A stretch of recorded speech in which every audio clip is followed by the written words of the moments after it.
जय श्री कृष्णा। राधे राधे। इस वर्ष 2026 में देवशयनी एकादशी का व्रत 25 जुलाई 2026 दिन शनिवार को रखा जाएगा। इस दिन से चातुर्मास की शुरुआत होती है और भगवान विष्णु 4 माह के लिए योग निद्रा में चले जाते हैं।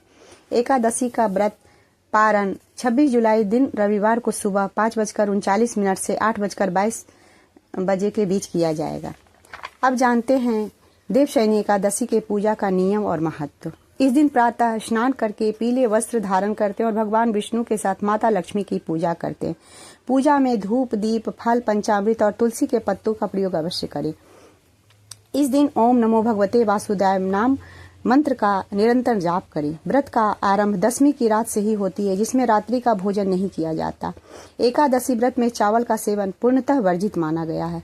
अगले दिन यानी द्वादशी तिथि सूर्योदय के बाद ब्राह्मणों या जरूरतमंदों को भोजन दान देकर व्रत खोला यानी पारण किया जाता है। आइए अब चलते हैं देवशयनी एकादशी व्रत की कथा की ओर। पौराणिक कथा के अनुसार सूर्यवंश में राजा मानधाता नाम के एक चक्रवर्ती सम्राट थे।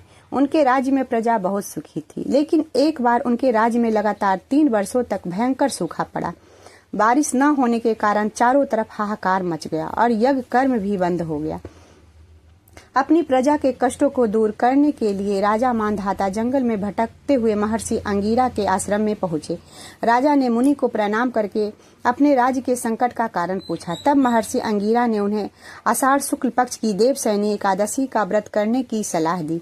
मुनि के निर्देशानुसार राजा मानधाता और उनकी प्रजा ने विधि विधान से देवशयनी एकादशी का व्रत रखा। इस व्रत के प्रभाव से राज्य में मूसलाधार बारिश हुई और चारों तरफ हरियाली छा गई।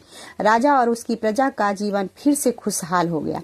तब से इस व्रत की महिमा और अधिक बढ़ गई और भक्तगण मनोकामना पूर्ति के लिए तथा मोक्ष की प्राप्ति के लिए इसे करने लगे।